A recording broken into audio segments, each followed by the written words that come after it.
Welcome back. We are reading The Boy in the Striped Pajamas. We're on chapter 18, Thinking Up the Final Adventure. The day after Father told Bruno that he would be returning to Berlin soon, Shmuel didn't arrive at the fence as usual, nor did he show up the day after that. On the third day, when Bruno arrived, there was no one sitting cross-legged on the ground, and he waited for 10 minutes and was about to return back for home, extremely worried that he would have to leave Outwith without seeing his friend again.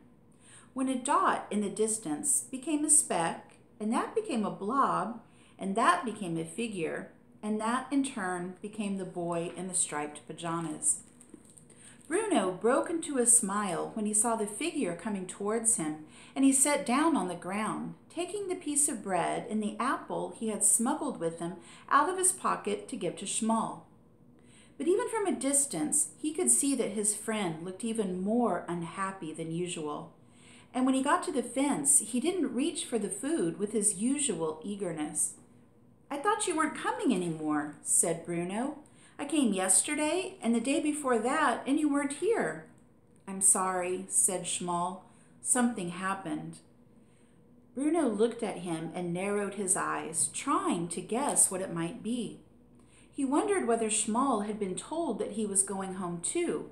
After all, coincidences like that do happen, such as the fact that Bruno and Shmuel shared the same birthday. "Well," asked Bruno, "what was it?" "Papa," said Shmuel, "we can't find him."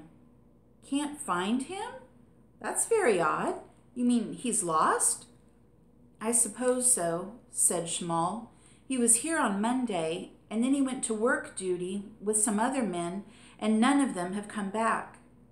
"And hasn't he written you a letter?" asked Bruno, "or left a note to say when he'll be coming back?"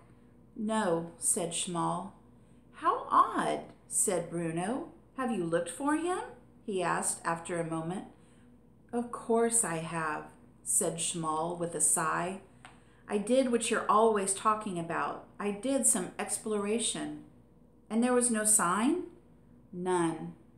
"Well, that's very strange," said Bruno. "But I think there must be a simple explanation."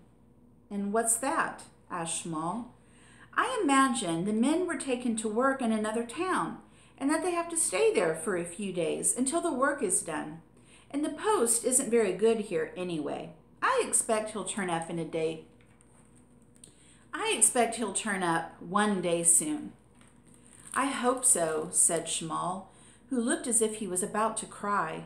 "I don't know what we're supposed to do without him." "I could ask Father if you wanted," said Bruno, cautiously, hoping that Shmuel wouldn't say yes. "I don't think that would be a good idea," said Shmuel, which, to Bruno's disappointment, was not a flat-out rejection of the offer. "Why not?" he asked. "Father is very knowledgeable about life on that side of the fence." "I don't think the soldiers like us," said Shmuel. "Well," he added, with something as close to a laugh as he could muster, "I know they don't like us. They hate us." Bruno sat back in surprise. "I'm sure they don't hate you," he said. "They do," said Shmuel, leaning forward, his eyes narrowing and his lips curling up a little in anger. "But that's all right, because I hate them too. I hate them," he repeated forcefully. "You don't hate Father, do you?" asked Bruno. Shmuel bit his lip and said nothing. He had seen Bruno's father on any number of occasions and couldn't understand how such a man could have a son who was so friendly and kind. "Anyway," said Bruno after a suitable pause, not wishing to discuss that topic any further, "I have something to tell you too." "You do?" asked Shmuel, looking up hopefully. "Yes, I'm going back to Berlin." Shmuel's mouth dropped open in surprise. "When?" he asked, his voice catching slightly in his throat as he did so. "Well, this is Thursday," said Bruno, "and we're leaving on Saturday after lunch." "But for how long?" asked Shmuel. "I think it's forever," said Bruno. Mother doesn't like it at Outwith. She says it's no place to bring up two children. So Father is staying here to work because the Fury has big things in mind for him, but the rest of us are going home. He said the word home despite the fact that he wasn't sure where home was anymore. So I won't see you again? Asked Shmuel. Well, someday, yes, said Bruno. You could come on a holiday to Berlin. You can't stay here forever, after all, can you? Shmuel shook his head. I suppose not, he said sadly. I won't have anyone to talk to anymore when you're gone, he added. No, said Bruno. He wanted to add the words, I'll miss you too, Shmuel, to the sentence, but found that he was a little embarrassed to say them. So tomorrow will be the last time we see each other until then, he continued. We'll have to say our goodbyes then. I'll try to bring you an extra special treat.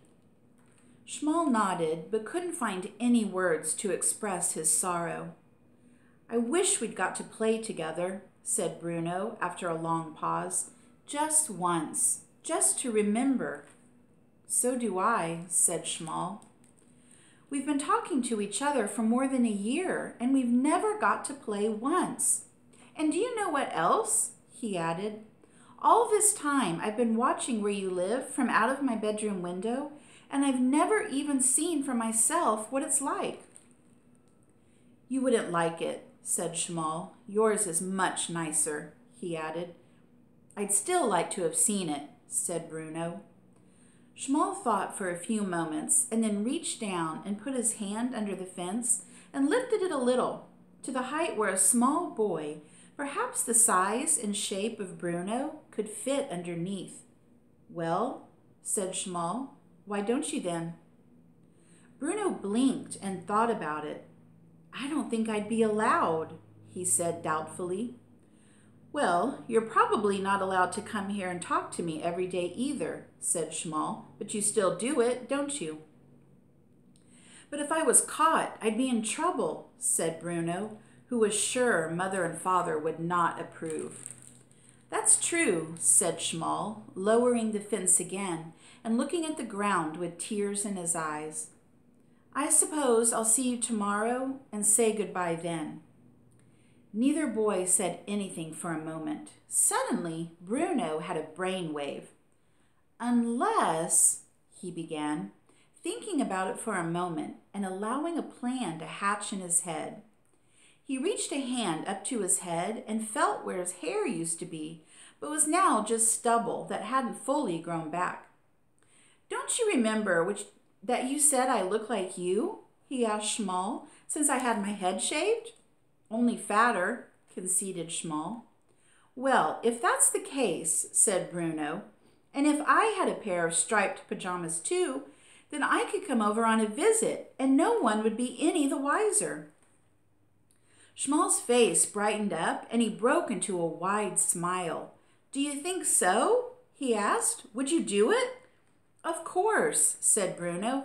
It would be a great adventure, our final adventure. I could do some exploring at last. And you could help me look for Papa, said Shmuel. Why not, said Bruno.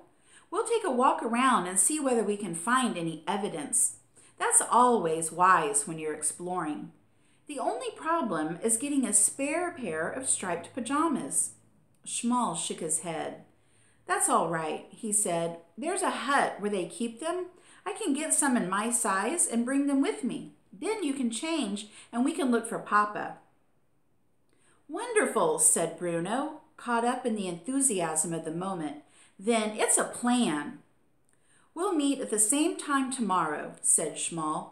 Don't be late this time, said Bruno, standing up and dusting himself down. And don't forget the striped pajamas. Both boys went home in high spirits that afternoon.